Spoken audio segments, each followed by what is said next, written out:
time for you to go.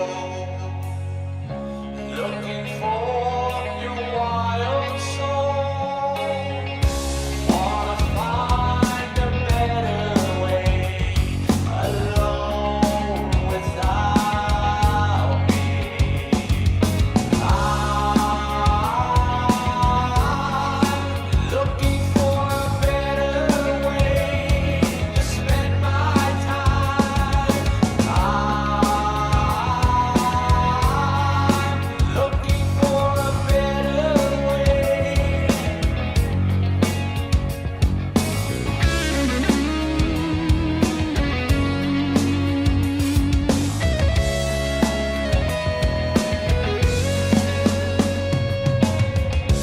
Wishing you were here with me. Thinking of another time. Heading for this lonely life. Alone without you. I'm thinking of another day of you and I'm looking for a better way.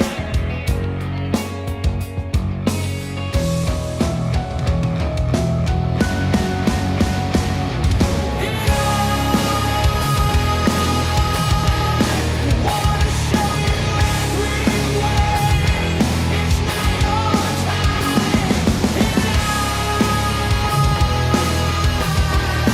Wanna show you every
looking for a better way to spend my time.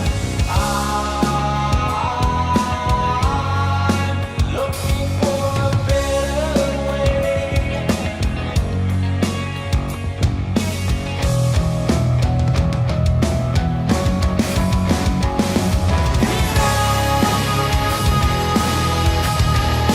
Wanna show you every way. It's not your time.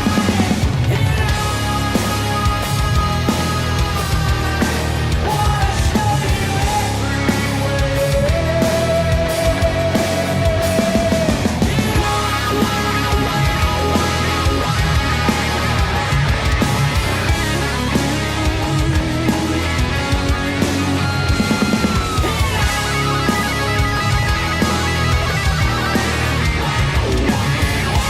This is Michael McKeon, aka Morris Fletcher, aka Chuck McGill. You know who I am. But it's time for Inside the Gilliverse with Eric Broadbent.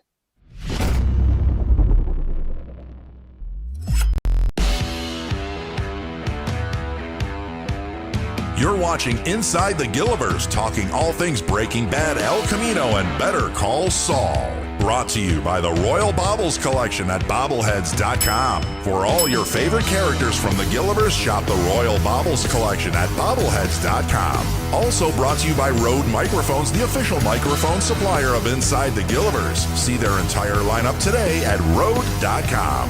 Now, please welcome your host, Eric Broadbent.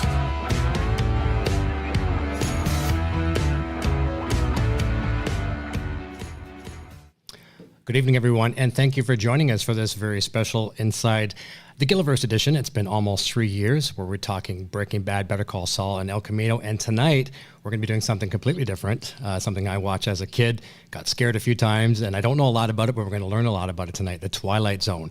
And having, since it's been a long time, I thought I'd introduce who tonight's panel is. We've got the captain of the Gilliverse ship himself. I'll be bringing him on in just a second, Mr. Vince Gilligan. And also our very special panelist guest this evening, Mr. Marc Zicree. I'm going to bring them on right now. Let's jump over to that screen right now. So we are here, gentlemen. Nice to see you. How are you doing? Great. Great. I'm thrilled to be here with you and with Vince. I think Vince is the gold standard of television. I think he's just an astonishing, brilliant guy. And we met long ago on the when you were on the X-Files, Vince, I used to have a mustache back in the day, and when I turned 40, I had it from when I was 16 to when I was 40, and then I shaved it off, and I realized, oh, I'm better without a mustache, and you look great. You look great. So, Thank you. This is going to reveal a new look here. I just figured it was time because I'd had the mustache and the goatee, and I must have had a similar feeling to you, Mark, when a few weeks ago I just said, I got to see if I still have a face underneath all that. So yeah, but yeah. Mark, I read your book in the early '80s, the Twilight Zone companion, and I've been a fan of the show forever. And you are the undisputed king of all Twilight Zone knowledge. So it's an honor to be talking with you and with Eric tonight. Wow. Well, thanks a lot, Vince. I appreciate it. And I wrote the book because I came out of college. I'd sold one short story when I was 19. I was an art student, painting, sculpture, and graphic arts major from UCLA. And I'd been trying to decide whether I'd be a visual artist or a writer. And I made the decision when I sold my first short story because someone paid me $50 for it. And I realized, well, I think I want to do this. But I wanted to be a writer, producer, in TV. Because Star Trek, Twilight Zone, and Outer Limits, the three original versions of those shows, made me want to be a writer. I got to meet Nichelle Nichols when I was a kid and go on the set of Star Trek when I was like 10 years old. But there were no classes in how to write and produce TV. There was no way to learn it. And so I got out of college and I decided I would write a book about the Twilight Zone to learn how to write and produce television, as well as loving the Twilight Zone, of course. Sure. And so it was 2 years after Rod Serling's death. His house was exactly as he'd left it. His widow, Carol, was still living there. Even his dog was still there. So I was literally crawling through Rod Serling's attic and going through his files, and it was amazing. It was like Aladdin's cave or something. It was phenomenal. Surreal for sure. That's so you. I'm sorry, Eric. I don't mean you're the host. You're doing a great job. You're doing a great job. But what we could maybe do, we'll preface this a little bit, and Vince doesn't know about this, but Mark, you know the story, the background story, how this came about to be today. So I'll say this. So my good friend Bob Rich, he runs a nice Facebook group, the Vince Gilligan fan group on Facebook. And it's all for you, Vince, and the people love you in there. But Bob's been a regular viewer of the show for a long time. So he come to me about a year ago and had this idea. He's been talking to Mark. And Mark, I'll let you take it away from there, how you and Bob got together and how we're here today. Yeah, well, I run a roundtable for writers, directors, actors, producers that meets every Thursday at Denny's in North Hollywood at Burbank and Lankershim, and also on Zoom. And I've been running it for 30 years because I was, even though I was very successful in television, I was alarmed at how corrosive and needlessly cruel it often could be. And I wanted to create a supportive community within the entertainment industry where people were supportive, authentic. Everyone was treated with equal respect, whether they were just starting out or Oscar winners. And it grew. And so now it's thousands of people around the world, and it's just thrived, and I've been doing it for over 30 years. And Bob was a member of on my little round table because all sorts of people wash up on the shore. And then Bob mentioned that he was doing this thing as a fan of your work, Vince, and I thought, oh, well, I knew you were a fan of the Twilight Zone. I thought this would be great to have that conversation about Rod because Rod, it's funny because Rod was sort of the top writer of the first golden age of television, but all these people who were inspired by him and shaped themselves after, he was really the first drama showrunner in the modern sense. Prior to prior to Rod, producers were above writers in the food chain, but then Rod was the first writer in charge in that way. And so he set the model, and all of us who've become showrunners in television, whether it's you or David Chase or Ron Moore or on and on and on, and it's not just in drama, it's comedy too. They all have patterned themselves after Rod. And so fortunately, because I was there just 2 years what happened was I was at the Clarion Writers Workshop, which is a big science fiction writing workshop, when I was 19, and word spread through the dorms. We were at Michigan State University in the dorms, and it spread through the dorms like wildfire that Rod Serling had just died. This is 1975, and it was just shocking. He was so central to, because I think people don't understand that back then there were only 3 networks in syndication. The people who came into your home, they were like family. You had a sense of connection to them, and more than that, actors would appear on all the shows. So John Fiedler might be on a Twilight Zone one week, and then he'd be on a Gilligan's Island the next, and then maybe Hogan's Heroes. And so 2 years later, when I graduated college, I decided to write the book. But I had one short story sale. I'd never taken a journalism class, and I heard that Rod's widow, Carol, had already turned down major journalists who wanted to write about Rod and the Zone. So I realized if I went directly to her, she'd say no, because I had no evidence to prove that I could do this. And so I'd met George Clayton Johnson, one of the great writers of Twilight Zone. He wrote Kick the Can and Nothing in the Dark, and later he wrote the first episode of Star Trek that ever aired, The Man Trap, and Logan's Run, of course. And so I interviewed him, and then he connected me up with two more people, and then they connected me up with 2 more people. So over a 3-month period, I interviewed 30 people who had worked on Twilight Zone, because most everyone was still alive except for Serling and Beaumont and one director, Montgomery Pittman. Everyone else was still there. So I interviewed 30 people, and then by then I knew I could pull the book off. I knew how I was going to do it, and so I went to Carol, and it was amazing to drive up this to Pacific Palisades along Sunset, and then you turn on Monaco Drive, and then there was this drive-in driveway, no wall around the house like there is now, and you'd walk into this really nice house, and one room was just for the awards, the 6 Emmys and the 3 Hugos and the Peabody. And there was this big living room, and Carol Serling was sitting there, and there was the red setter that was Serling's dog, and I stood there and I pitched it, and I could see the future as clearly as I see you guys. I could see how I felt absolute confidence that I could pull this off, and then Carol called some of the people that I'd already interviewed, like Buck Houghton, who was the producer of the Twilight Zone, and obviously they gave me a good report, because she then said, yes, you have access to everything.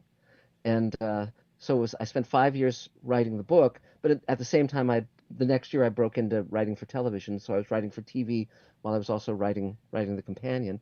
And the book sold over 500,000 copies. I just updated it with 100 more pages and 500 new photos and links to audio and video and so forth. So, because people kept telling me stories about the Twilight Zone, and then I produced the Blu-ray. So if you want to hear me talk for 30 hours, you can get the Twilight Zone Blu-ray, and I did 52 commentaries. So, well, Mark, I have the Twilight Zone Blu-ray, and it's awesome. Fantastic. And, yes. Yeah. No, Yeah. Well, it's so interesting because Rod Serling, there's such a stamp of authenticity in his work. When he's talking or introducing these episodes, you feel like you'd know him. You feel like if you ran into him in a bar, if he was alive, obviously, he'd be someone to sit and talk with, and you'd love him.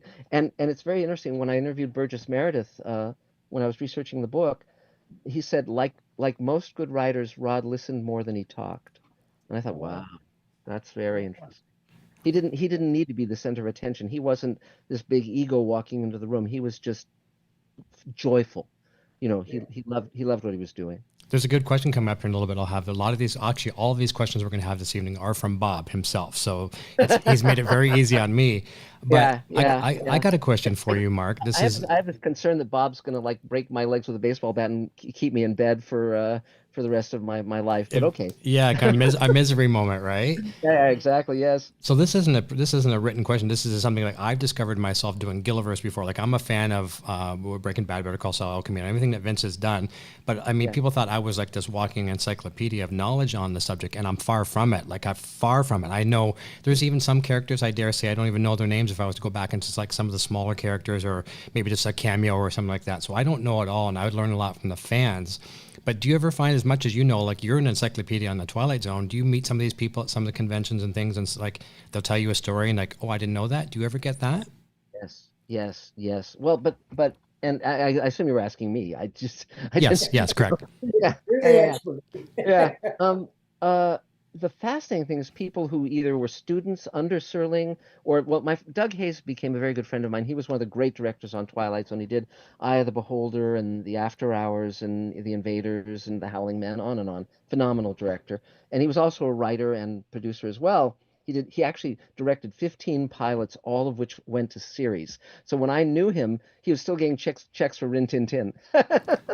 So, but after I wrote the book, Doug and I became very close friends. We'd get together often.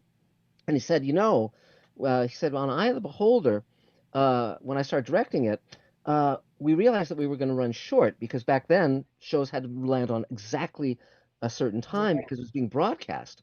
And he said, we're running short, and Rod was out of town and not available, and we couldn't reach him. So I wrote a scene in that episode.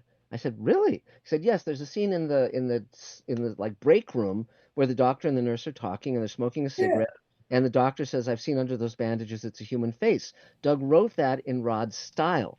And then when Rod came back, they screened the episode for Rod, and Doug was standing in the back of the screening room. And at the end of the episode, Rod just turned to Doug and said, "Good scene." And it's like, That is a good scene. He says, "I've seen it. It's a good face. It's a human face." Yes.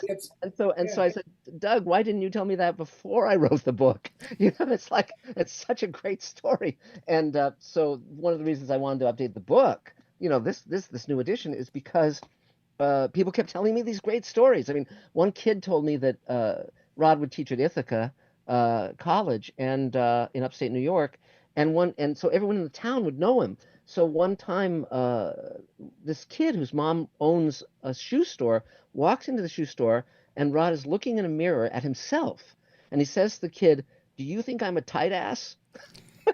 And the kid says, "Well, yeah, Mr. Serling, you kind of talk through your teeth." And Rod went, okay. That was like, what a great. I mean, it's just great stuff, but yeah.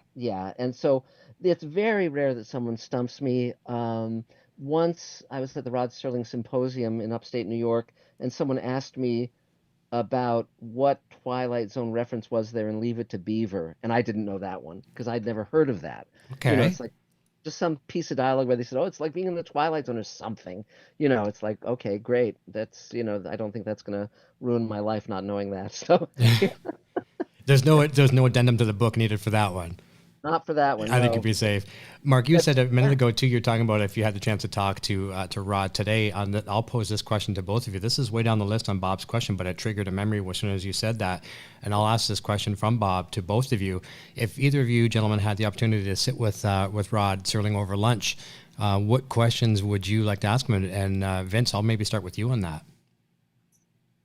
Oh man, Eric, that's a tough. And by the way, thanks to Bob for setting this whole thing up. I love the Twilight Zone. I would have loved to have met Rod Serling. I have thought about this question. There's so many answers to it, but I think I'll start with I'd want to ask about producing television, writing for television. But back in the day, back in the late '50s, early '60s, and how different it was then versus how what the similarities were. But I think I'd want to know more about, off the top of my head, I'd want to know more about him, the man. And I know he was an Army paratrooper in the Pacific in World War II. I'd want to, if he'd be up for talking about him, I'd probably want to start with that. I want to hear some stories. I mean, that's, that Tom Brokaw coined the phrase "the greatest generation." I think it's one of the greatest descriptors of a group of folks I've ever heard. I got to meet Tom Brokaw one time. That's cool. That's cool. I love your expression, your phrase, "the greatest generation." Rod Serling was part of that generation. He qualified, and Yes. he had just what I do know about Rod Serling. And I'm by no means an expert, but he had terrible experiences Yeah. that haunted him for the rest of his life, is my Yeah. understanding. It's And true. jumping out of airplanes, onto Pacific Islands and stuff like that into combat. I'd ask about that probably. Yeah. And how about you, Well, Mark? Well, I'll add an addendum to what Vince just said. There's a great episode of Twilight Zone called The Purple Testament, which is about Yeah. a guy who can see which of the soldiers are going to die imminently. Brilliant, and it has that sweat and that exhaustion and that, it feels so tactile, that war, the way Rod wrote about it, and you can for me it's one of the greatest things ever written about war. But when I was writing the book, I came upon audio and videotapes of Rod Serling teaching a class in writing here in LA, where we'd bring a 16 millimeter print of an episode, screen it, and then talk about it. And on one of the tapes, and this is material that was never released, never going to be aired. It was just Rod being absolutely candid, amazing. And he mentioned that when he was in the war in the Philippines, he was in the brush, in the jungle, and suddenly a Japanese soldier popped up right in front of him with his rifle aimed right at Rod, and Rod thought, "This is my death. This is the moment of my death," because there was no time for Rod to react or do anything. And unbeknownst to Rod, there was another American soldier behind him, and he shot the Japanese soldier before he could kill Rod. But Rod had that absolute moment of, "I'm dead. My life is over. Whatever ambitions I had in my life, that's never going to happen." And so he actually faced his own mortality in a very real way. And I mean, if I could go back in time and sit with Rod Serling, the only thing I'd say to Rod is quit smoking. So Yeah. Yeah. because yeah, because this would have been his 100th birthday this year, Wow. and and 1925, right? Right. And he died at 50, right? He just 50 turned at 50. 50. Yes, of complications from open heart surgery, because with the smoking, and he had a lot of anger. It didn't strike out at others, but he had a lot of things that he was very upset about. And his dad had died at 52 of a heart attack, so there was a real sense of that. And talking about the war also, when during the war, Rod's dad suddenly died unexpectedly, and Rod wanted to go back to the funeral, and the army, the paratroopers couldn't excuse him and let him go. And so Walking Distance which is one of the great Twilight Zone episodes, where the guy goes back to his childhood home, the town of his childhood, and gets to talk to his father. That was very much Rod wanting to say goodbye to his dad, which he'd never had a chance to do. And so, I, Rod, I mean, everything we write one way or another is autobiographical. We're drawing upon everything we've read, everything we've seen, everything we felt. So, that's, yeah. But that, I'm so glad you brought up Walking Distance, because I'm sure at some point Eric's going to ask us what our favorite episodes are, and I would have been remiss to not bring that one up. Gig Young is so great in that, and it incredible. is such. I tear up every time hell, I'm just about to tear up thinking about it. Yeah. The end of that episode, when his father, Gig Young's father, says, who's pretty much the actors are the same age, Yes. because he's come back from the future essentially, Yeah. and he says, "Is it really so bad where you're from?" Yes. And it just there's something, and he says, what's happened, and Gig Young says, the future, and Gig Young says, yeah, I do, and when he says that Yeah. the old man is dead in Yes. 1962 or 61 or whatever it Yeah. was, Yeah. and it's just such a great, it's a Oh, great episode. it's Yeah, gorgeous. It's like a half hour of poetry. It's so wonderfully written. And the great part is that Rod would write these incredibly brilliant scripts week after week after week. See, the thing is that when you're doing a show or I'm doing a show, the characters continue, the universe continues. It's not as heavy lifting as when each episode has to be completely different. You have to establish the characters, tell the story. I mean, the fact that Rod wrote 92 out of 156 Twilight Zone episodes over 5 years, while also writing, the movie of 7 Days in May and all these things, just phenomenal, amazing output. But Walking Distance is I think my favorite as well. I love Kick the Can. I love many of them, of course. Many of them are jewels, but Walking Distance is so perfect. And that Bernard Herrmann score, just as you say, it gets you every time. I mean, it's so wonderful and wistful. And the point is, yes, you've been looking behind you. Try looking ahead. It's like, yeah, great line, yeah, and your music. He was a very, he was must have been a very sentimental man. He's so many Yeah. Twilight Zones are about the past, and a stop at Willoughby. Yes. Yes. That's a past that individual had not actually lived through, but that sentimentality to a past that you had personally or that the country had, Yes. that you didn't Yeah. actually live. Yeah. And Rod signed up for the paratroopers right out of high school. So I mean, you're talking about like a 17, 18-year-old kid going off and fighting for the next 3.5 years. And so it's funny. Years ago, I wrote as a spec script. I wrote a script, spec Mad Men script, where Rod Serling meets the main character of Mad Men, and it won. That It would won. have been good. Oh, it Yeah. was fun writing Rod Serling as a character, and it was because the ad agency goes after him as a spokesman for commercials, because he was doing that, and Yeah. it was about how both of them in the story had reached a point. This is just after Twilight Zone gets canceled, where Rod doesn't really know what to do with himself. He doesn't know if he has a future. It's about that sense of self-definition, and that script won the Writers Guild Diversity Award, and so that was pretty cool. And Serling's daughters really loved that script, so it was really neat. It was fun to write, and Who would you have wanted to cast to play Rod Serling? for me, the person I'd love to cast as Serling would be Sam Rockwell. Oh, I think Yeah. I think he'd be great, and I but I'm love sure Sam. there's Yeah. others who could do it too, but it's but I mean, Serling is just such a remarkable character. I mean, I've even worked up storylines. There's a feature I want to write with him as a character that's kind of a big um, fantasy thriller with him at the center of it. But but again, when I have time, So Well, Mark, this comes up a lot on this whenever I've had Vince on the show before too, or Peter as well too. Fans would ask, or I would ask, or a combination of both, like, "What's your favorite Breaking Bad episode?" And that's a tough one for Vince to answer because it's like his babies, right? But we'll kind of tie two things into one here. We had the question from Bob saying, what would you like to ask him if you were having dinner with him? Imagine if you had the opportunity to ask him, what is your favorite episode and why? I would love to hear what he'd say on that. Rod's favorite was Walking Distance. Rod's favorite was Walking. Oh, that was, and why was that one? Because what you said. It was the most autobiographical. It's the one where he got to say goodbye to his dad. Okay, right. Really, and Serling, you were talking, Vince, about Rod Serling writing from the heart, and he really wore his heart on his sleeve. I mean, he was he was that amazing mixture of intelligence, compassion, talent. It just and the funny thing is he never intended to host the Twilight Zone. That was just totally because they, the first guy they got was Westbrook von Voorhees, who did the March of Time in his big stentorian voice, really wrong for that. And then they tried to get Orson Welles, couldn't afford him, and then Rod says, "Well, how about me?" And they're like, "What? You?" And then of course he was perfect, and yeah. And the fun thing also is, it's very hard for, I think, younger people to understand the astonishing reach of television. I mean, Rod was regularly getting like 40 million people a week, 38, 40 million people. That's an incredible audience. With no social media, like nothing to promote. It's just strictly television, cable at best, Yeah, but I mean, but certainly with Breaking Bad and Better Call Saul, you also were able to punch through because of the quality of the work and the magic.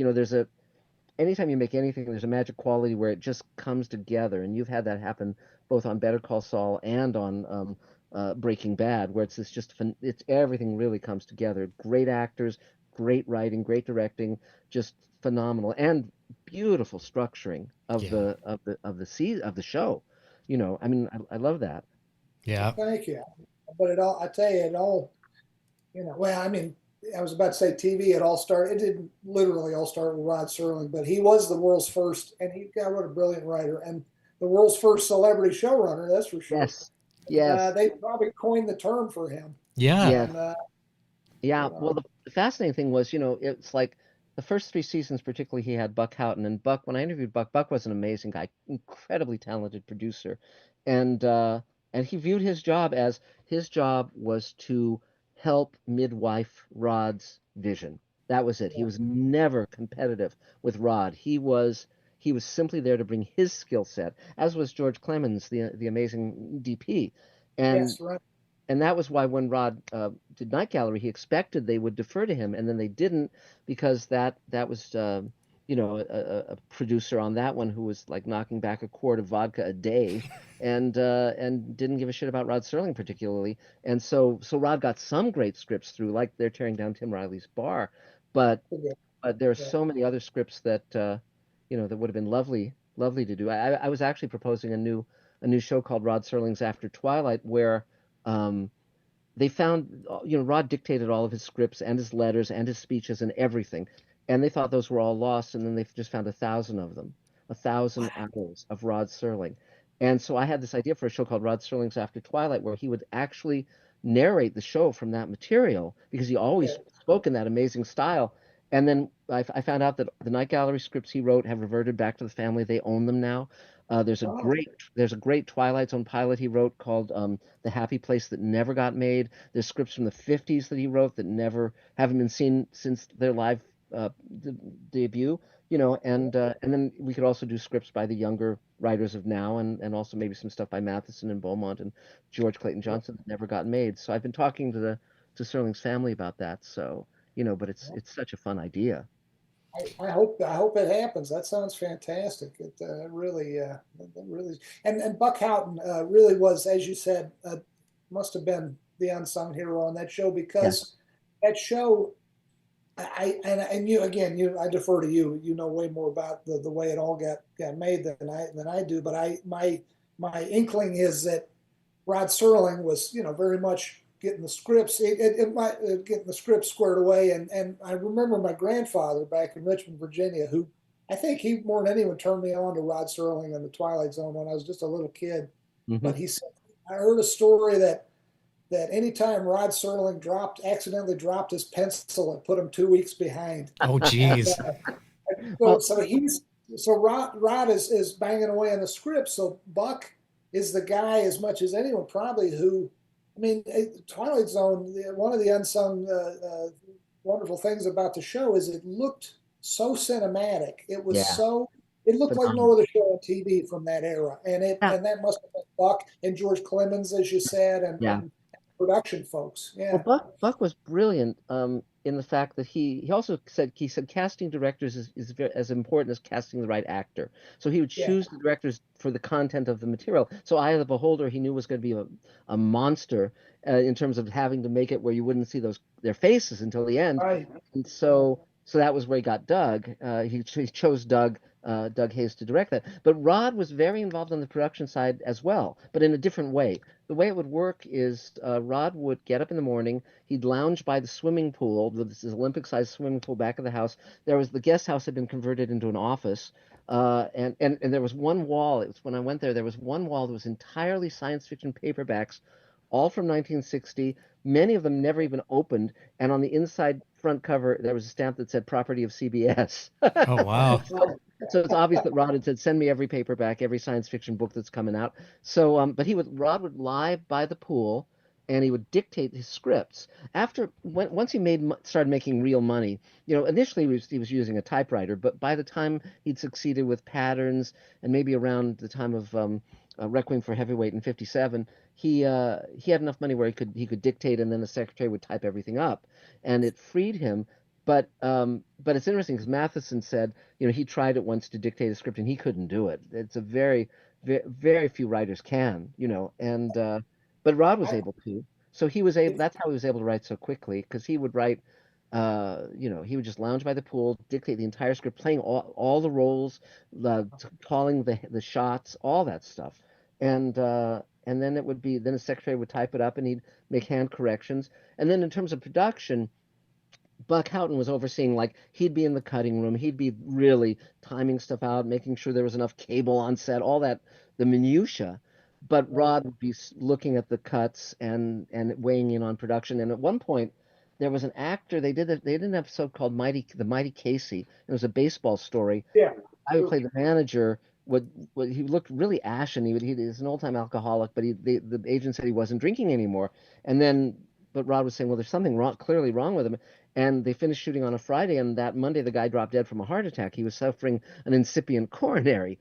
And so Rod went to the network and he said, "Look, we've got to reshoot this. We've got to recast and reshoot." And the network said, "Well, we agree that this isn't the fun." It was a comedy supposedly, and So the network said, well, we're not going to do it. So Rod took, I think, 27,000 out of his own pocket and hired Jack Warden, and they reshot all the stuff with the manager that, and so they took all the other footage, obviously, so he said, and so what aired at least wasn't an embarrassment, and that was Rod putting his money where his mouth was, literally, because 27,000 would be the equivalent of over 100,000 now, more probably, and More. I've yeah, never heard that story. yeah, Because I remember that episode well, and I love yes, Jack Wood, wonderful actor. yes. Who was the actor who passed away right after? What was his name? He was Paul Douglas. Paul Douglas had been in a lot of, Oh, yeah, he was in yeah, small movies, Angels with Dirty Faces or whatever, yeah, yeah. But he was that kind of one of those old gruff kind of guys. Normally it yeah. would have been fine, but but there's actually photos of him in that episode. I've come across them over time, and just phenomenal stuff. But again, Rod was for those first three years, Rod was very involved in every decision, casting, Okay. everything. And of course, the interesting thing was getting other writers to write for the show who were on that wavelength, because it was a rare thing to find someone who could come up with that kind of story.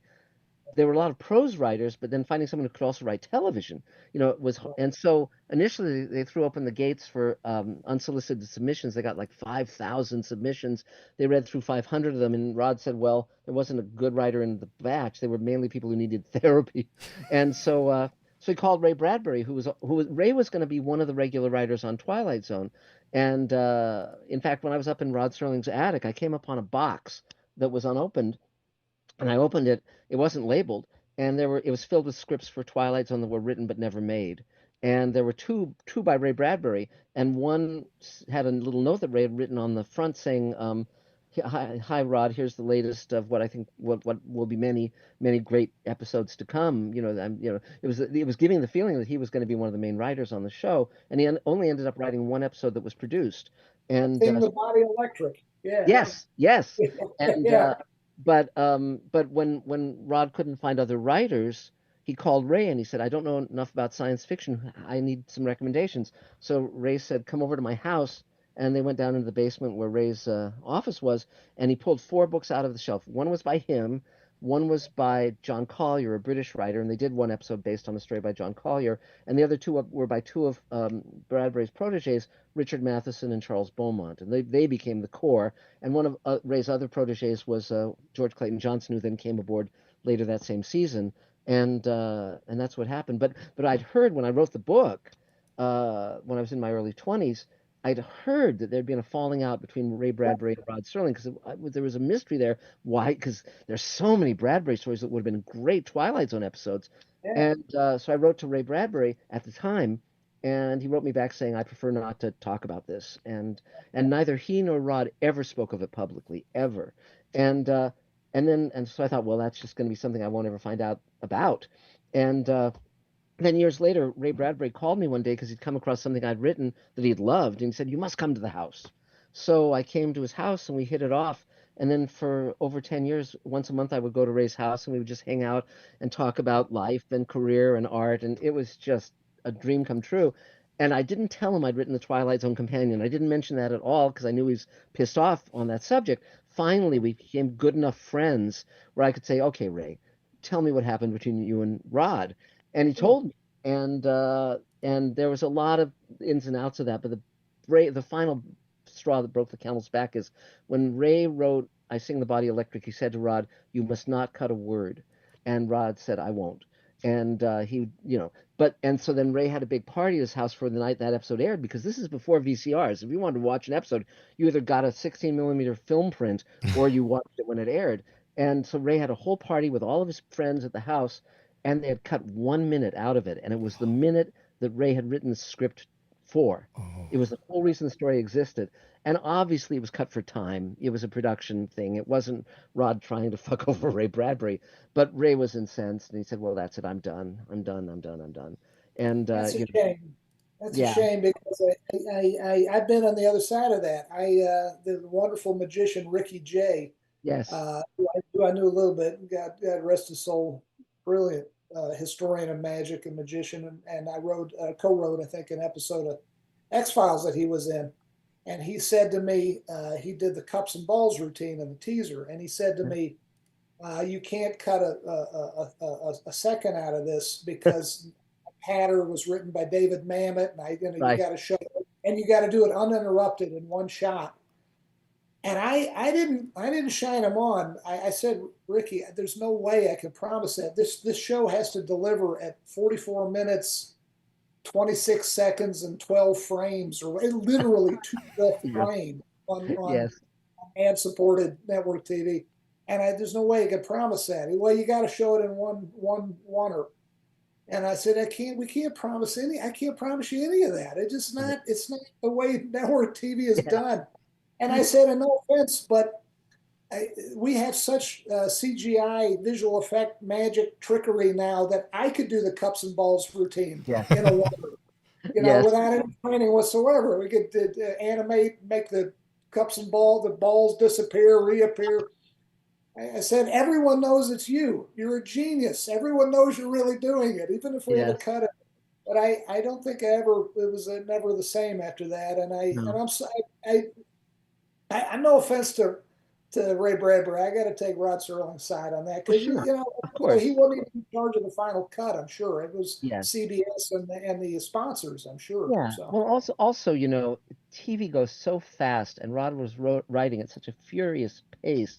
Stuff can fall through the cracks. It's like you can, and like because normally, of course, Rod should have called Ray and say, "Look, this is why we're cutting." Well, actually, Ted Sturgeon, the great Theodore Sturgeon, told me a wonderful story from Star Trek. Ted was one of my mentors when I was a teenager, and I took a writing course from him, and we became friends. And Octavia Butler was in that class as well as a student, and but Ted told me that he wrote 2 episodes of Star Trek, Shore Leave and Amok Time, which was about Spock getting the mating urge and all that. It's a great episode, great and episode. so Ted, they screened the final cut for Ted before it aired, and Ted said, I never pulled rank as a writer ever, but this one time I did because they had cut out the line that Spock says to her other suitor, where he says, "You'll find that wanting is more, desirable than having," or whatever the line was, just perfect. And he said that's why I wrote that episode, and he said you Wow. must put that back in, and in that case they did, and so it was a happy ending. But again, it's a different medium, and you have to, we're but If it's a yeah. feature He length was a film, hard you have more worker. liberty. Yeah. Well, but the fun part is, both Vince and I mean, Rod set the mold. I mean, it's so fascinating, his journey through television, because when TV first appeared on the scene, the most serious and most ambitious writers thought that they would have a Broadway stage for the entire country. Don Gordon told me that it was astonishing. You would do a show, you'd just be in a little studio with the cameras and maybe 2 other actors, and you'd go home on the subway and everyone would have seen that episode. It was astonishing, and the power of it. And so Rod wanted to be the Arthur Miller of television. He never wanted to be a science fiction writer. He wanted to be a mainstream dramatist. But as he was more and more censored and couldn't write about race or politics or any of those, he tried to write about Emmett Till twice and couldn't. It became meaningless because of the censorship from the sponsors and the network. And so he actually gave up a $1 million deal to write features to do Twilight Zone instead. And Mike Wallace was interviewing before Twilight Zone debuted, and it's an amazing interview. You can see it on YouTube, where Mike Wallace is being such an asshole, and he's saying, Yeah, he is, isn't he? right. Yeah. And he says, I guess for the foreseeable future, you've given up on trying to write anything meaningful. And of course, Rod knows what he's up to, and he knows that he's creating a new form of television, and the high watermark of television, something astonishing. And but Rod said, look, if it's the first 26 episodes and out, I'll have lost a lot of money, but I'm willing to stake that on, I've got he brought his A game to Twilight Zone, and it paid off. And Yeah. but I can't say how important it is in TV that the writers control the show. That they are the top of the creative food chain. Accepting the networks and sponsors and all that nonsense. But writers being in control is really important, because then the final cut of the episode counts really as the final draft of the script. Because that's the final. If you're a novelist, what you write is what the art form is. If you're a Yeah. scriptwriter, it's just the blueprint, and the end episode is what counts. And but Rod also loved actors. He loved composers. He loved DPs. He loved he was very collaborative. It's interesting. I said when I was interviewing Doug Hayes, I said, well, was Rod very heavy-handed in how, and how he wanted you to direct stuff? He said no. He said Rod gave us a free hand. He'd give us the script and say, direct it the way you want to direct it. And with the other writers, he said, like to Matheson and Beaumont, they'd already been writing for shows like how, Wanted Dead or Alive, westerns, and they'd have had the typical TV experience of being, having their work fucked up. And but Rod said to Matheson and Beaumont both, he said, write it the way you want it, and we won't fuck with it. We're not gonna. And many of those first drafts are what got shot. And Beaumont was amazed. He said, I couldn't believe it. I didn't believe it when he said that to me, but he meant it. And so if you're watching Nightmare 20,000 Feet or any of these great episodes by Matheson or by Beaumont or by George Clayton Johnson, that's their script. That's their work. That's wonderful. You talk about. Go ahead, Vince. Go ahead. Oh no, that's okay. I was going to say Charles Beaumont had kind of came to a sad end. That was a sad story. Yes. Beaumont, for those who don't know, he was an amazing, astonishing writer. He was one of the great things I was able to come across when I was writing the Twilight Zone companion is when Ray Bradbury went to Ireland to write Moby Dick, the screenplay of Moby Dick for John Huston. He corresponded from the Royal Hibernian Hotel.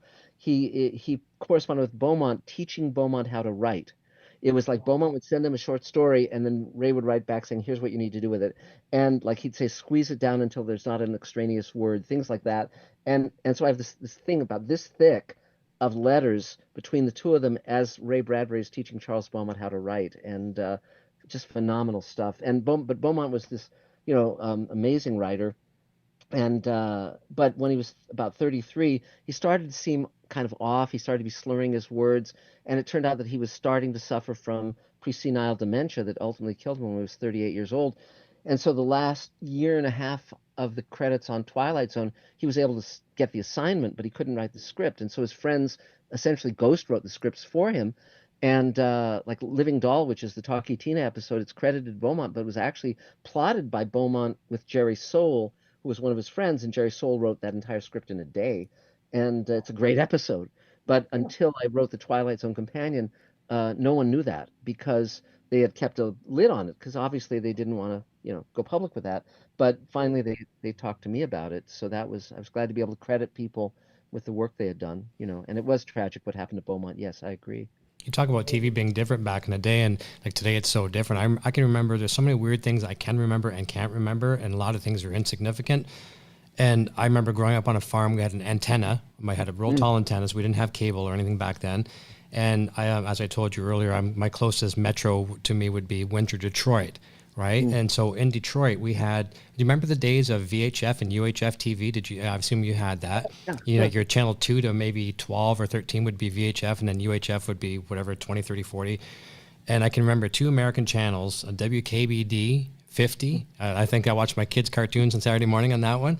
And I probably wrote those. WXON. Why I remember these things, but WXON TV 20 was the Twilight Zone. And that's how I got to discover that. And I discovered it late in the evening. My parents, I think they went away one time. One of the first times I was old enough to stay home by myself, living on the farm, and it was kind of scary. I remember being scared by an episode. I don't even know which one it was. And then after that was done, they would switch over to pay TV. It was one of the very few things back in the day where pay TV, and you'd have to have like these scramblers. And I remember you could buy like these boxes and they could turn a little dial and squelch it and you could watch the pay TV. But yeah, it was different. But we got some other great questions coming in from Bob here. This is a really good one. This will be directed to both of you. Bob is asking, he says, how do you think Twilight Zone gets away with being a message-based show that clearly tries to include important life lessons without ever being tiresome or off-putting in how the messages are conveyed? Vince, you want to start with that? Well, I think it's what Mark said a little bit ago. Rod Serling, as I understand it, was just a superstar writer because of Patterns, which was a wonderful teleplay he wrote. And it was, as Mark was saying, one of those things, like Patty Chayefsky was writing at the time and a couple other great writers. It was things that made him the talk of the business. And he could write his own ticket. He could write his own, and he came to realize, and Mark knows all the details way better than I do, but he came to realize that he could make a lot of things, nuclear war, race relations, all kinds of things that the networks didn't want to touch. They're radioactive. He could make them palatable. He could write about them through allegory, specifically through science fiction, and really, it was really brilliant. And they're relatable because they're about the basic human condition, and they're so well written and well shot, well executed that you can watch them over and over again. And the twists that if new generations see some of the Twilight Zones now and they say, I saw that coming. It's like, you wouldn't have in 1960. You wouldn't have been, right? But they're still rewatchable because the acting is so good, the characters are so well defined, the writing is so wonderful. Wouldn't you agree, Mark? Yeah. I mean, the fascinating irony, because I was doing a lot of media interviews with Rod Serling's daughters to commemorate his 100th birthday, what would have been his 100th birthday. And the fascinating irony that that most people don't realize is if Rod had not been censored, like most writers weren't nearly as political or socially motivated as Rod was. I mean, he was a crusader in that way. And if he had just stayed in live TV or being the dramatist like Chayefsky, he'd largely be forgotten now. Twilight Zone made the stories more universal because he was writing more a story. So he wasn't saying there's only very few episodes that are kind of like that kind of give away the time. Like there's the one where they sell a car that forces the owner to tell the truth to Nikita Khrushchev. It's like, and when people watch that. When they watch that now, I'm sure they have no idea who that guy is.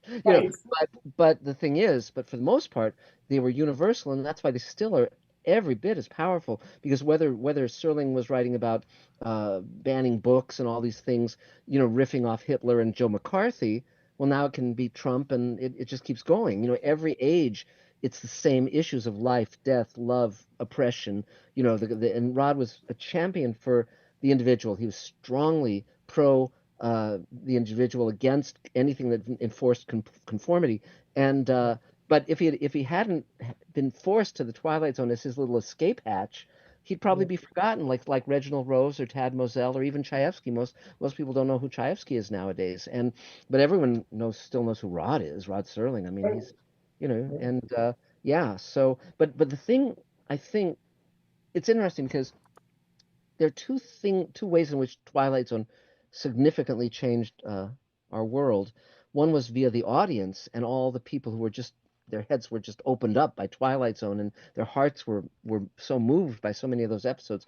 But then also, as you were saying, Vince, there's this whole generation of showrunners. Many of them read the Twilight Zone companion when they were teenagers. I read The Making of Star Trek by Gene Roddenberry and Stephen Whitfield when I was like 13. It was the first book I ever read about how TV was made, and that's what started to plant the seeds that I wanted to be a writer producer in TV. But the Twilight Zone companion, because I wrote it in my early 20s, I wasn't much older than the people I was who were reading it, the teenagers who read it, and then they decided to become showrunners, and so. But what Rod showed to us, we who are writer producers, is this is how high you can aspire. Television can be an art form. One episode can change people's lives forever. And I think it's so fascinating, particularly with Breaking Bad and Don't Call Saul, how dark those shows are, but the redemptive quality in them is so strong too. Both with Saul sacrificing everything for love, to finally he comes clean, and that's his redemptive moment, of course. And then on Breaking Bad, where he gives his life up to save Jesse, that he, the fact that he's, done such terrible things, but then at the end, he's willing to sacrifice his own life. And again, that's out of love, so yeah. So you're very kind. I don't know that I don't know how I would be the writer that I am, or the people I work with day in and day out, that they wouldn't be the writers, the storytellers they are without Rod Serling's influence and without the Twilight Zone. It was a free, very, very palatable, very enjoyable film school for generations of people now, me included. Yes. Well, good answers from both of you, for sure. But one thing I wanted to add, just in off of that note, many people who write for television don't aim for the fences every time. They don't bring their A game every time. There's a lot of people who are kind of like just kind of mediocre, they're just kind of sliding it by, imitating other shows. And what Rod said is be original, be right from your heart. You don't have to just repeat what others have done and make it a more and more A cookie faded. cutter template. Right, exactly. And so what makes this such a wonderful career for all of us who follow Rod's example is that we can look back at a body of work that spoke from our heart, that was really entertaining, it made the world a better place. One episode of one TV show can change someone's life for the better forever, We know that And for sure. yeah, and it's so important. So and as you said, Vince, earlier, TV comes into people's homes. They don't have to go Yeah. out. They don't have to go to a movie theater. They don't have to go to a play. They don't have to buy a book. A book is a very passive creature. You have to open it and read it. TV, you just turn it on and there it is. And again, that's why I chose television. Television is a writer's medium, whereas movies are a director's medium primarily and a producer's medium. So, but no, I love the power of television. Mark, you So, set up but a perfect segue here. A question coming up from Bob. Before I address this question, if you think of other shows, I like. We all like Star Wars movies, and because we have the technology today, we've like every movie that we see today is using CGI and the different forms of de-aging and all kinds. Just because we have the technology available to us doesn't mean we have to necessarily use it. Right. No. I saw a good post about Star Wars, the land speeder. Everyone wondered how they did the land speeder. Did they put like Vaseline on the lands or whatever? But all they did was use mirrors. And so so you don't see the wheels on the land speeder, right? Luke's going through the sand dunes, you don't see the wheels.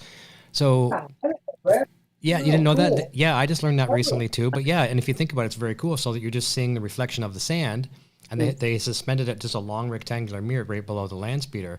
But to go back, because we didn't have all that technology there, like I think some of the best cinema, back then, Bob's question kind of addresses that. He says, what are some of the groundbreaking things about the Twilight Zone that were totally new to television back then? And Mark, you're probably the best one to start with that one. yes, well, again, I'm sure like Vince, I've studied in depth VFX over all the years and creature making and all that stuff. I love that stuff, and I'm utilizing it in a great extent. But Twilight Zone, because it was started in 1959 and ran through 64, they didn't have a whole bag of tricks. They might be able to do a matte shot, or something. But for instance, when there's a great episode called Little Girl Lost, where this girl falls through a hole between dimensions and her dad has to go in after her, and there's scenes where the guy puts his hand through a wall and it Right. absolutely looks like his hand disappears and then he goes through and it looks like it's and it was done as a practical, and George Clemens told me how to do it. George Clemens had been a cameraman in the great era of silent and early talkie films. He had been a camera man on Monsieur Verdoux with Chaplin and Blood and Sand with Valentino. When I interviewed him several times, many times. He remembered every single episode he'd worked on. It was great. But he brought out the stack of signed photos from like Douglas Fairbanks and Charlie Chaplin and on like all the great stars of the 20s and 30s, all signed personally to him. And another thing he had, which I was really impressed by, was his name was George Clemens. And I said, well, any relation to Samuel Clemens, Mark Twain? And he said, yeah, he remembered meeting him when he was about 10. And Oh my and God. and Samuel Clemens gave him a signed complete works of Mark Twain that he had. So I mean, Jesus. But this was a guy who really But knew were his. they related? Were they Yeah, related or they yes, distant cousins, distant cousins. Okay. And but the thing was that Clemens came up in the early era of cinema and knew a lot of tricks. And he said the way they did that hand through the wall as a practical was they built the wall where there was a depression in the middle of it, so it just went back a foot at one point. And if you shot it side on, like at a slant, and just flooded it with light, through the camera, it would look like an absolute flat wall. And that's how they did that trick.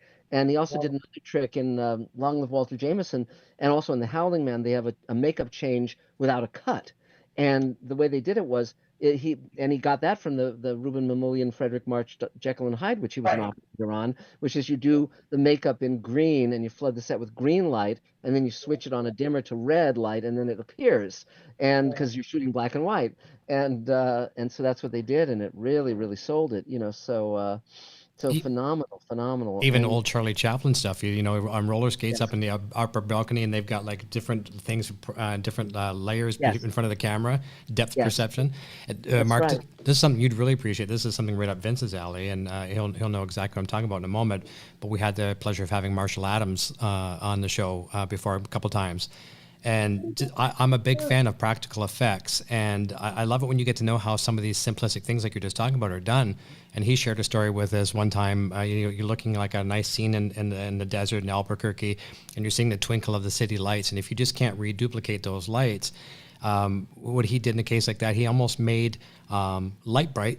Like I know you get like when you do like a shallow depth of focus on the camera, you can get that bokeh a little bit, but to get that twinkle, he was using light brights and poking them all different colors and on a black foam core, whatever, and then they would use heat canisters underneath that you can get at Home Depot, light those Wow. canisters on so that would cause the heat waves in the distance. Like things like that just impressed me so much.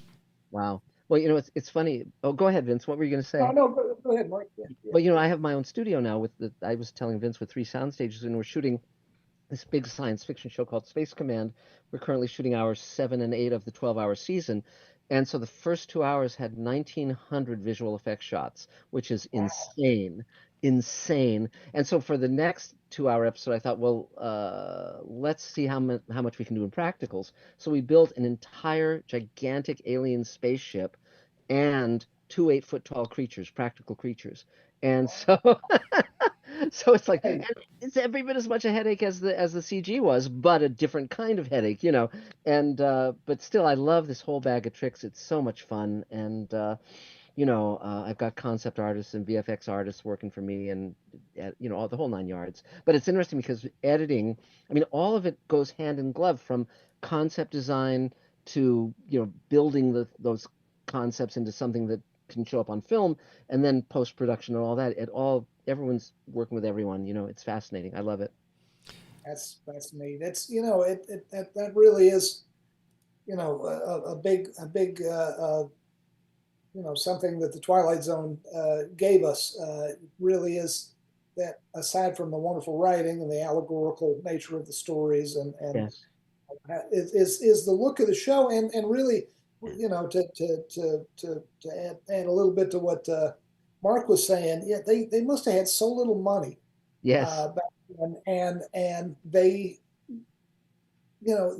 so many movies now, the tempo movies, they have all the money in the world. You got Crazy. movies coming out this year, Yeah. $300 million movies, and Crazy. when you have a movie like that, there's no limits. There's no frame around the painting, so to I speak. know. There's no, and when you were doing something like the Twilight Zone, they had a lot of really interesting cinematography because of Yeah. George Clemens, because of Buck Houghton, and Yeah. and They were also ingenious. because Yeah. they had so little money. They had to use.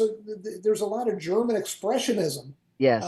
Yes. like in the Yes. early 20s in Germany, the Oh, yeah. amazing sets and Dutch angles, and Yes. part of it was because it was just cheaper to have a big black velvet backdrop and a few Yes. things in space, and because they didn't have the money.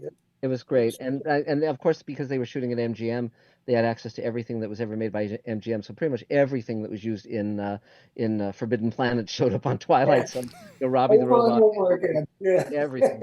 But really, really fun. But again, they were. Rod really knew production, and that was the production can be your friend if you really understand it, because then it's like, okay, how do we do this? And Rod was his worst critic. He was very hard on himself, and so a lot of people thought that because he felt very written out after season 3, and he was saying he wasn't writing as well season 4 and 5, but even so, season 4 he did that great episode with James Whitmore, where he's like the people who are marooned on that planet, and he can't let go of being their leader. It's an amazing, amazing episode. And then Praise of Pip was season 5 with Jack Klugman and Bill Mumy, and that's as good as anything he ever did. I mean, that's a spectacular episode. And That was the first mention of Vietnam on network TV, right? Was it? yes. That episode? Originally, the script referred to it as Laos, and the network notes, which I read, said it is the U.S. government does not admit officially that its troops are in Laos. So it would be a big diplomatic flap if you said that. Please change it to Vietnam. Wow. Yeah. But that was like 1963, I mean, remarkable. And just incredible stuff, just wonderful. And I mean, many of us, when we just want to be reminded of how good television can be, we go back to that to those shows for inspiration. I just it always knocks me out. It was so interesting to do those audio commentaries where the way we do it, like I did one with Richard Donner and I did ones with George Clayton Johnson, but I also brought Matt Weiner in, who created Mad Men, because there were all these people who were inspired by Twilight Zone. I thought it'd be very fun to get their take.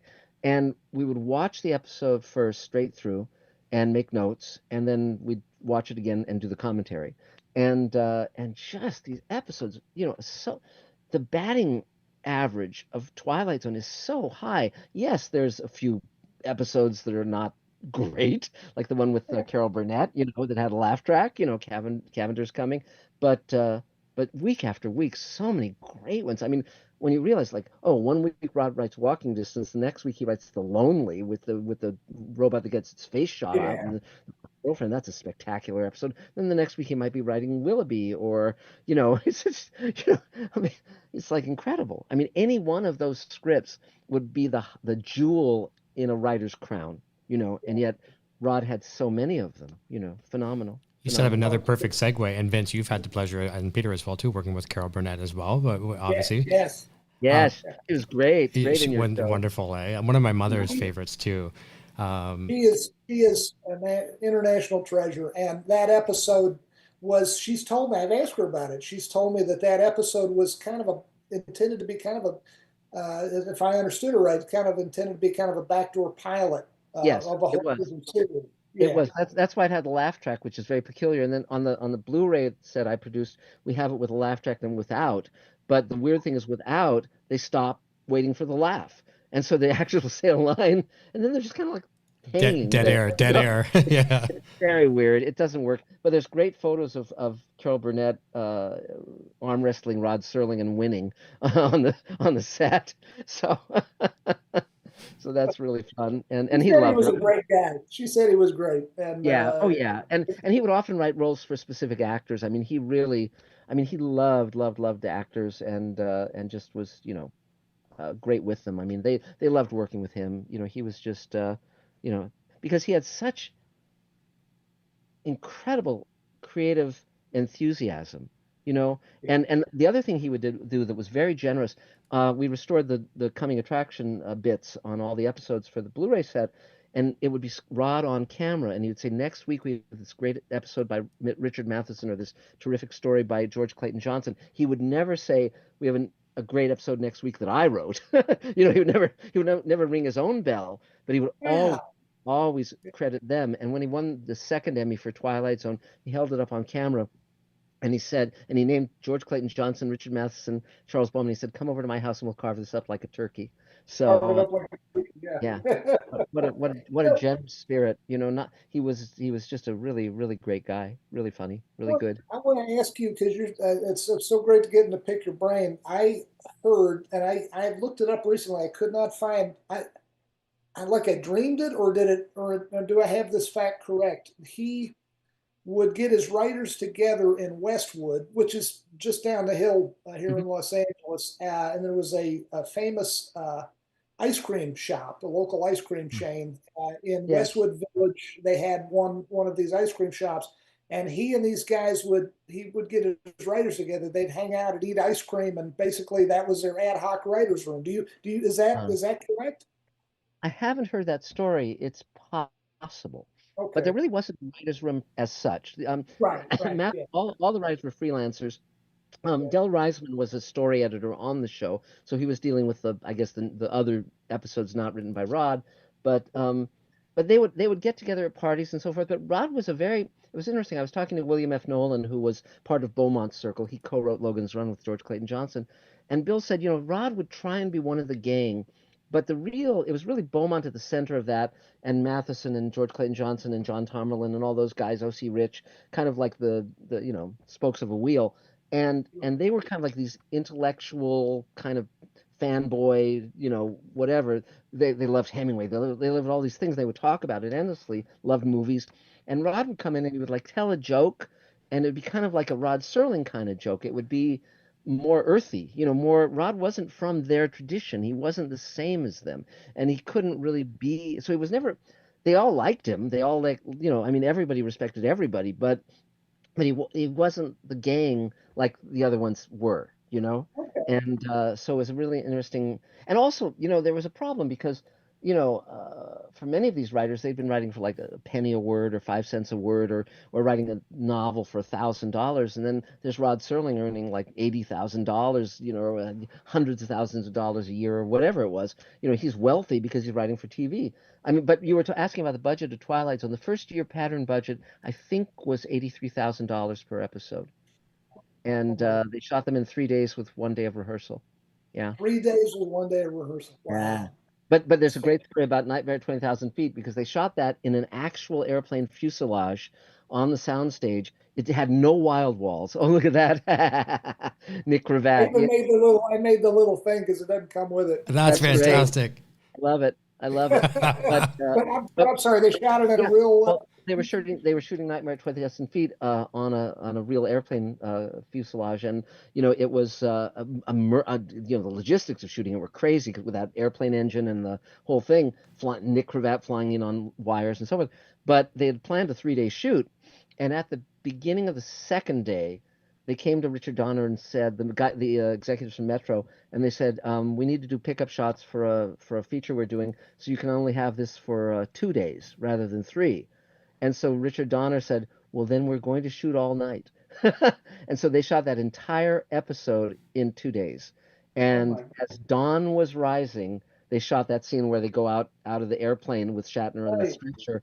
And that was on a soundstage. They just blacked all the walls out and made it look like it was outside at night. But they shot that all in 2 days with handheld cameras, basically. And it was that's amazing. That's just holy shit. It's a great episode. It's one that strangely I don't rewatch because, and the reason is, and Shatner's great in it. Everybody's great. It's well directed. It's well written. It's just, it makes me so uncomfortable when he's acting so crazy. And of course he's not crazy. It's true. Yeah, right. everyone's looking at him like he's crazy. And I just find it so, it raises my blood pressure. I just find it, that it just like I can't watch because it's like the whole time they're like, what a lunatic this guy is. Yes, and, yes. And but it's so great. It's such a great iconic. And they had so little money. I mean, that is not a particularly scary looking monster. Yeah, no, Matheson was not pleased with it. In his script, he describes the gremlin as being like almost like in black velvet with diamond dust on it. So you're just catching little bits of light, little something. It's much more menacing. And he said this thing looked like a teddy bear coming at you. And so hard to be frightened. It's got an afro. It's just like The only cool part is the face was sculpted by the great William Tuttle. And William Tuttle did a lot of the makeup. He did the makeup stuff on Twilight Zone. So Eye of the Beholder, he and Doug the director, Doug Hayes, they got into the clay, both of them. And Doug came up with the idea of the asymmetry and the pig noses. And William Tuttle did the aging makeups in Long Live Walter Jameson and those great masks, in the masks in the Ida Lupino episode, right? Yeah. Well, yeah, and she directed, right? Yeah, and a year or so ago, I went to the Serling Symposium in upstate New York, and I went over to Jodie Serling's house. She's one of Rod's daughters, and those masks were on the wall. Wow. And I had no idea they still existed. It's very rare you come across Twilight Zone stuff, and the props or costumes or any of that stuff. And so I said, "What's the story on this?" She said, "Dad brought them home and put them on the wall in the house." And Carol, his wife, said, "I can't stand looking at those." So they were sent to the garage. And finally, when Jodie had her own place, she said, "Mom, can I have those?" And she does. So it's really cool that they still exist. Really, really neat. So you can buy them, not the originals. You can buy them. They made recreations of them that are awesome. Yeah, amazing stuff. And but there's just such great creativity. I mean, just such brilliance and one thing that many of the people I interviewed said was, when you get a Rod Serling script, it was of such high quality that you would then rise to the level of it. So Bernard Herrmann, his music, or Jerry Goldsmith, his music on Twilight Zone is certainly as powerful as the features they were writing. I mean, I mean, for God's sake, Bernard Herrmann scored Citizen Kane and Taxi Driver and Psycho, but here he is on Twilight Zone and doing phenomenal stuff. We did a nod to the show writers. Sorry, Vince. Oh, I'm sorry. Go ahead, Eric. No, I was just saying we did a nod earlier to the showrunners. I mean, showrunners and the casting directors, but the scoring, Dave Porter, in our world here in the Gilliverse. I mean, it's hand in hand. Yes. The music, I agree completely. That's my favorite. The famous, and I'm sorry, I'm drawing a blank on the composer who did that one. That is the most famous. That's the one everyone knows.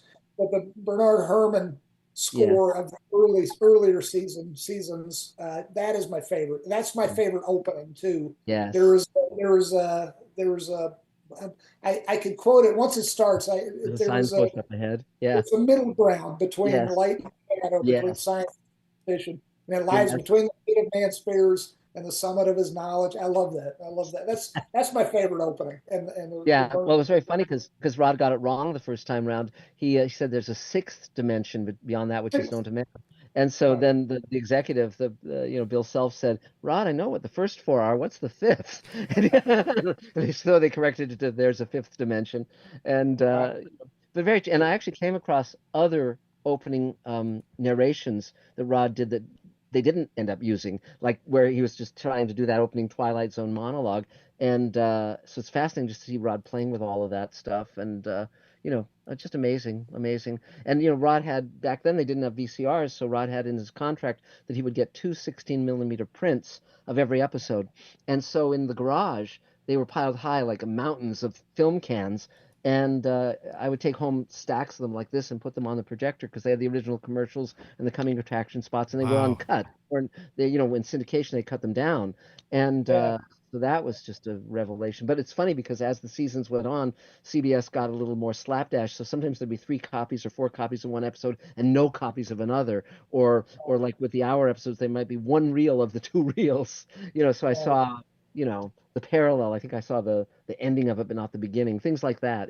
But it was still very, very. I mean, Carol Sterling was so great to trust me with all this stuff, and really subscribed to a clipping service after about 1956, after about Patterns. So everything that was written about him or the Twilight Zone, every article, everything was in these big leather volumes by year. And it was like the Encyclopedia Rod Serling, and his secretary had glued them into, in chronological order. So it was just phenomenal, wonderful. Fantastic.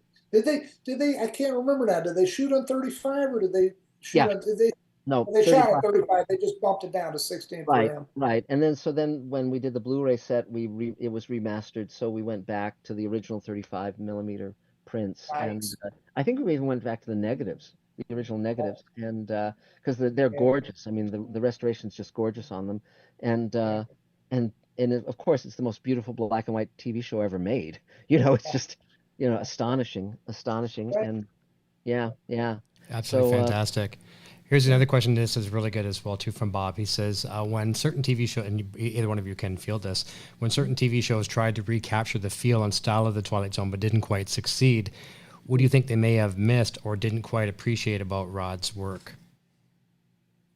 I think, Mark, you should answer that one. I mean, I have some thoughts too, but I mean, it's, I don't know, lightning in a bottle is lightning in a bottle.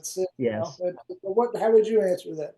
Well, yeah. I mean, first of all, most science fiction shows, great science fiction shows, have that visionary at the top, whether it's Rod or Gene Roddenberry or, Chris Carter.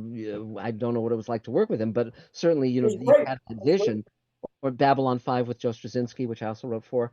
It's like there's that guy who's got the magic, and then the stars align with the actors and with the directors. And, see, the fascinating thing about TV is if anyone in a major capacity fucks up, the show is fucked, So if it's shot badly, if it's acted badly, it's like I've written for shows years ago where it was like, okay, the scripts were great, but the lead actor was an idiot, and the choices, the aesthetic choices he was insisting on were like, let's take this truck and drive it off a cliff, It's like, oh, okay, well, c'est la vie, onward,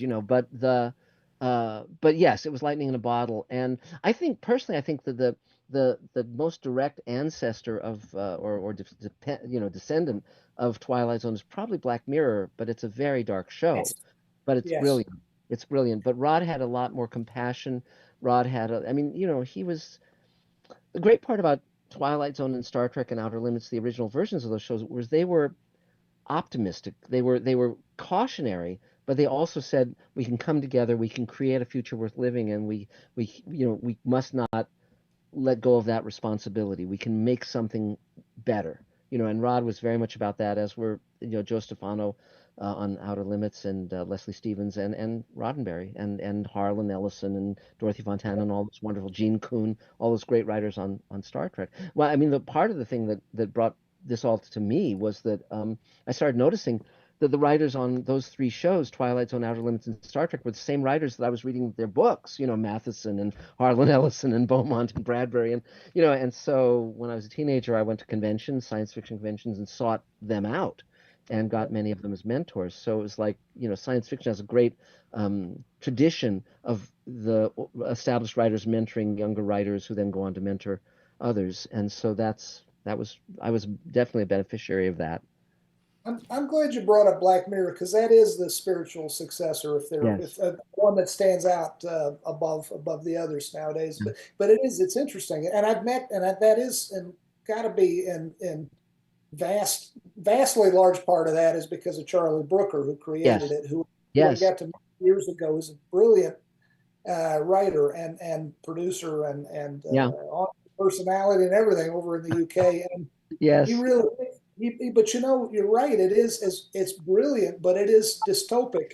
Yes. And Twilight Zone was optimistic. It's a glass half empty versus glass half full, and then maybe that says as much about the times we live in. Although there wasn't, we live in. I personally, it's scary how we live in two countries, Yes. nowadays. But we didn't have that back in the late 50s, early 60s, but we lived under I wasn't around, but I mean, the world lived under the threat of nuclear annihilation. Yes. But And maybe in a weird way, it brought folks together somewhat in a way that we don't have now. I don't know. I think each era has its own shitty things. I recently came up with a phrase which is dysutopia, because that's what the future always ends up being, a mixture of dystopia and utopia. It's never one or the other extreme, but it's always a mixture. Combo. So, we have like these wonderful cell phones and this wonderful conversation we're having via computer and all that. And then we've got, I won't go into a tirade about the current political situation, but Jesus Christ, it's like, but one thing I found, and this is something that Rod, I think, taught me, was when I was raising money for Space Command, and I raised over $4 million. Now I'm raising 20 for the slate of TV shows and movies we're doing. I found it was very interesting because I sold investment shares for $7,500 each, and also did crowdfunding campaigns. But my investors, I would take them to lunch and take them to Comic-Con and so forth, and find out about them. And because the whole point of Space Command was we can create a future worth living in. I wanted to do something inspiring, like the original Star Trek had inspired me when I was a kid. And because a lot of science fiction of a few years ago is very dystopic, it's like the future's going to be shit and there's nothing you can do about it. And it's like, I thought, well, that's disempowering. So I said, we can meet with compassion. We can reach out to others who are, from all walks of life. We can create a future worth living in. And so these investors all responded. And one of them, I took him to lunch, and he told me he was a truck driver, and he told me he was a Trump supporter, and that his coworkers had made him a pariah. And I said, I'm so glad you told me that, because he was investing. He wasn't a wealthy guy, but he was investing thousands of dollars in me and this show. And I said, because he's a loving father, and we can meet in the middle ground of, we want a future for our children and our grandchildren that's where they're safe, they're healthy, They're treated with respect, and so from whatever, unless you're a total maniac, narcissist, sociopath, like certain people we could name, if you're if you're a regular person, despite the polarization, I have no, it doesn't serve me at all to ever get into a shouting match with anybody. It's like, Yeah. but if we can come together on mutual compassion, mutual empathy, if we can come together in the middle, and take action that leads somewhere, I think that's great, and that's the power of television. That's TV can do that because Star Trek, it didn't have a political litmus test. It's clear, Yeah. what those guys were about, but still there are people on the right and people on the left who love Star Trek and X-Files and Breaking Bad and And Better Call Twilight, Saul. Yeah, absolutely. yeah, And you're right. It brought people together. That's a wonderful thing. Yeah. yeah, Yeah. yes. And and again, I don't, it's funny because, with Better Call Saul and Breaking Bad, I don't think of those as, they're certainly dark shows and terrible things happen in them, but they're redemptive. And there's a message of love. You have to go to the mat for the people you love. You have to step outside.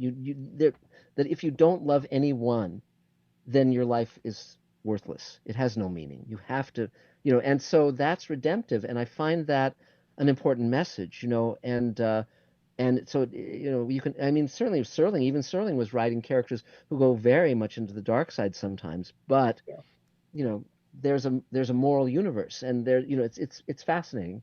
And all of us have to decide as writers where we place our moral compass, but no subject is off limits.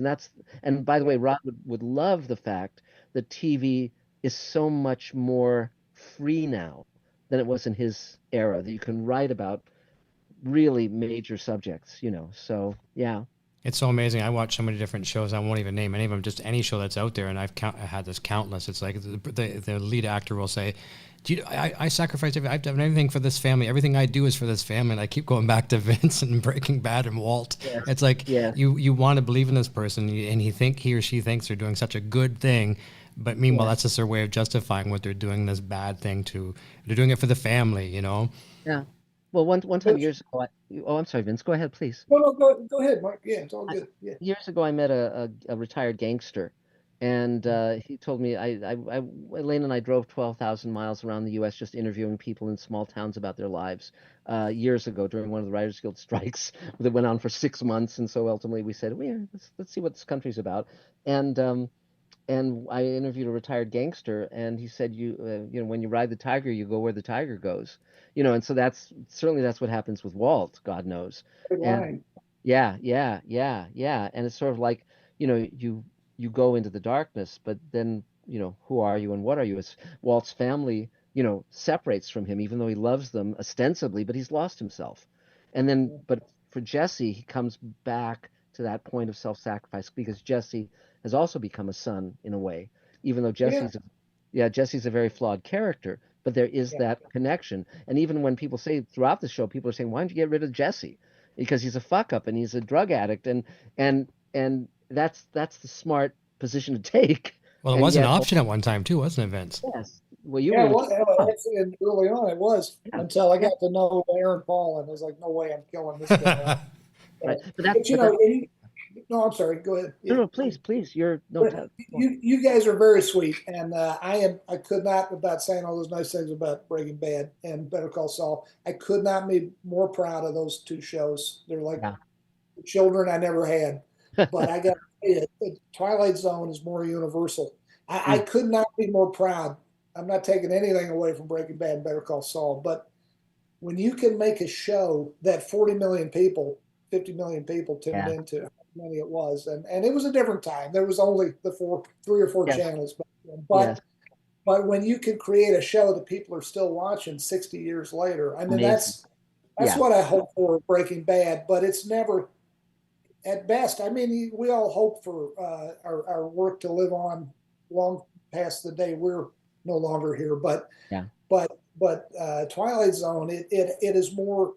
Not only is it 60-some years later and counting with no end in sight as it should be, but it's more universal because it is positive. Breaking Bad is pretty negative, and it was never intended to be for everybody. It's a very specific character study of a certain finite number of characters, and Yes. I'm very proud of it. But Rod Serling wrote about the human condition writ large, and he wrote, Yes. and it was optimistic and it was positive. And I'm trying to do that with this new thing we're doing, which I can't give any details on, but I'm trying to take a page, kind of sort of. I mean, not in any story way or whatnot, but in the optimism. Yeah. Trying to be that Yeah. guy now. But that's why it's so great that TV is about these surrogate families or real families, and it's about human connection or failure to connect.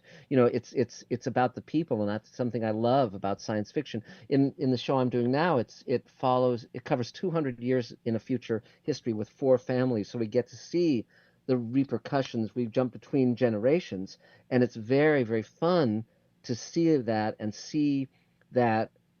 In some cases, people make the right decisions, but it has negative fallout because the right decision wasn't 100% without collateral damage, And so then you start to see that, and then you have to clean up the mess you inadvertently made, and so forth. And but I love that. And TV. This is also, you were mentioning Aaron Paul, and I think this is where it's great to be the showrunner because the show talks to you. Because it's bad. I think these shows where they write all the scripts and then fire the writing staff and then shoot the show, it's a huge mistake because the show talks to you. You'll see an Aaron Paul and you'll say, oh wait, we're not going to let that guy go. Or, Right. and this is where I've been very lucky because I came into TV. I started writing for television around 1977, 78. And I worked for all the major studios and networks, hundreds of hours of produced television. And as you know, when you're on a show and you're seeing the dailies and you're seeing what works and what doesn't work and how to fix stuff, and you learn. I mean, so many of my friends are very wealthy screenwriters who've never seen a word of theirs filmed. They might be earning $1 million a script for a few years and then they're out. They're no longer the hot thing. But to be a TV writer where you see week after week, month after month, year after year, it's a conversation between you and the show and the creative personnel on the show, and I love that. I think that's just wonderful. Indeed. I do too. I love that. I wouldn't trade that for anything. It's the closest thing to the old studio system before TV was invented, and writers would be typing away and they'd give the script over, they'd go off and make it, and then they'd be making another one and making this movie, making that movie. That's the only way to learn to do the job is if you get that feedback, not even from the audience, although that's very important, but from your own eyes and ears. This worked, that didn't work. I feel learn very from your lucky mistakes for sure. Yeah. Yes.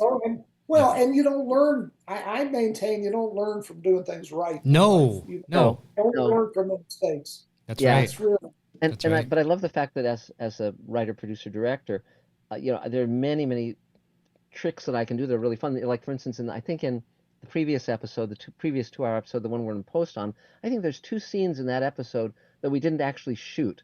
What we did was we were able to contact our actors and say, "Can you give us this ADR line, and we'll take something and we'll make magic." It's like that shell game that you were talking about with Ricky Jay, and it's like, and so you can really, I mean, with green screen and so forth, there's a lot of things you can do where it's like, we've got this green screen shot of this actor. Well, it was fascinating. One of the things we did was because I wrote for Babylon 5, I cast several of the actors from Babylon 5 in this show. One of them was Mira Furlan, the great Mira Furlan, who was also in Lost. She was an amazing actress. And sadly, during the pandemic, she was at home during the pandemic, and she got bit by a mosquito and got West Nile and died of West Nile, which is so tragic and ironic and crazy.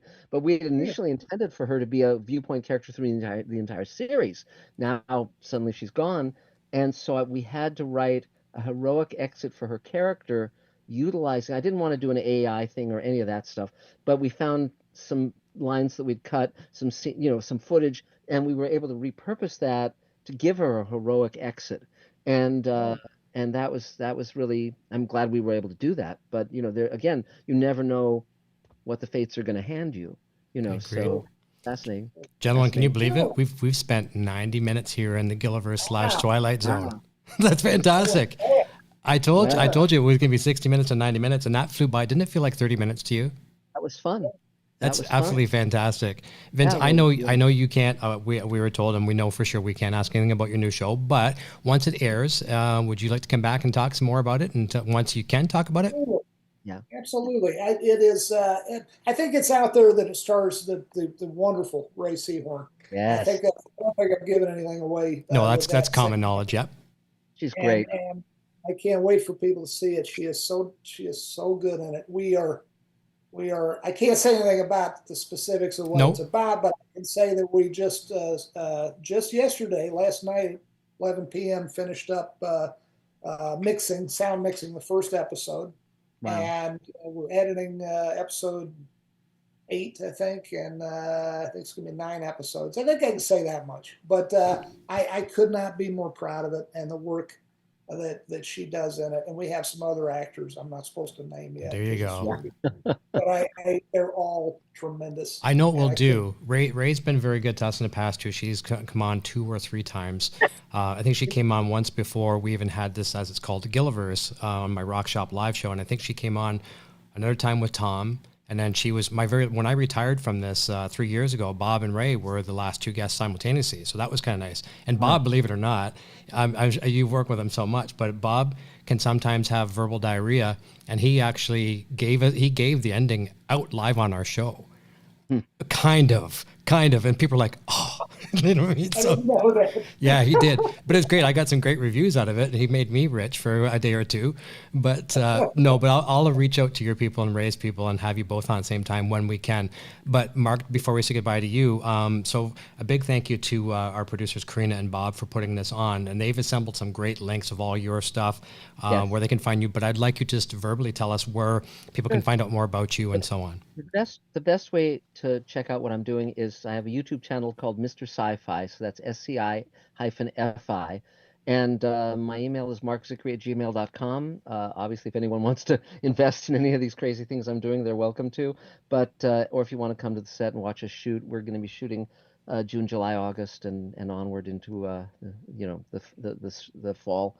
It's as I say, we're in active production on Space Command's 12 Hours, and also shooting my wife's feature with Barbara Bain and Armin Shimmerman and so forth, Doug Jones, and it's great fun. So and Vince, this has been a wonderful time. I've really enjoyed it, and hopefully we can get together. I'd love to take you to lunch or something and just get to know you better, because you're an amazing man.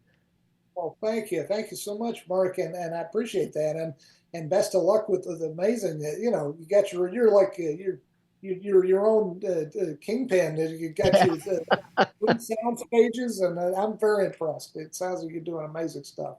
Yeah, Well, it's fun. it's an absolute pleasure, and I'm very thankful for Bob coming to me with this idea. Bob approached me, it's got to be about 8 months ago now, maybe 10 months, as well, early into the year last year, and he talked about this show, and I said, okay, And I thought maybe we could, like I had retired from Gilliverse, retired from podcasting completely because I got a new profession I was doing. And I kind of miss this. So if this is up to the fans watching this right now too, if you'd like to see more Gilliverse, you'd like to see me do it, at the end of this video, comment below and let me know. And I'll even throw you in, God rest his soul, Mark Margolis. We'll throw in a bobblehead. Yep.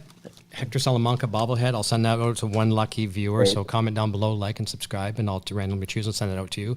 But yeah, if you'd like to see more of that, I'd like to do it. It was a lot of fun. It's been 3 years almost, and I get to join it with 2 creative minds like you guys, and it's an absolute pleasure. I just sit here, push the buttons, and let you, the talent, do the thing. So thank you very much for joining me. You're very You, welcome. Eric, this is a lot of fun, and thanks to Bob and Mark. I learned so much about one of my very favorite shows tonight, and thank you for writing that wonderful Twilight Zone companion all those years ago and keeping it updated. That's great. Yeah. Well, thank you, Vince. And again, I think that you really are, the child of Rod Serling. I mean, That's great. I mean, Rod would have loved your shows. He would have loved what you're doing. I mean, it's just, you're carrying the torch, and he's the inspiration, and we're the children of Serling. So this year marks my 50th year as a professional writer. So Congratulations. I've been very, very blessed. So, but I've really enjoyed our conversation. I think you're a terrific guy. And this is, by the way, this is also proof that you don't have to be an asshole to succeed. That you can be a nice guy. Give me some good ones, yes. Yeah, you can be a good guy. You can have a human heart. You don't have to turn into a monster to That's make it right. in Hollywood. So there you go. Well, I had my moments, but well, thank you. Though. We all have. Before I say goodbye to you, gentlemen, off the air, I have to read a little bit of thank yous as well, too, just because I will forget, and I hate to leave people out. So a big thank you to Bob Rich, one of our producers, founder of the Vince Gilligan fan group on Facebook. Those links will be in the description as well, too. So thank you to him for bringing the show idea to us. Also, a huge thank you to our producer, Karina, and her moderator team of Eamon and Jen. Thank you very, very much for making the show run so well. And also thank you to our sponsors, Rode Microphones and Warren Royal and the team at bobbleheads.com. So that's fantastic. And I really hope if people enjoy this, we'll get back into it again. And it was a real pleasure. I certainly couldn't ask for a better show than having you both to join us. And Mark, it's so nice to meet you. Bob's been talking a storm about you. Yeah. Well, I'm a character. Gentlemen, I will say goodbye to you off the air, so don't go away. And everyone, thank you so much for tuning in. And it's a long weekend for us here in Canada. So if you're a Canadian viewer, be safe out there and enjoy. And we'll talk to you, maybe see you here on Gilliverse again sometime in the near future, depending what those comments say down below. If you don't want me to do it, tell me you don't want me to do it. If you want me to do it, tell me you want me to do it. See you soon, everyone. Until next time, cheers.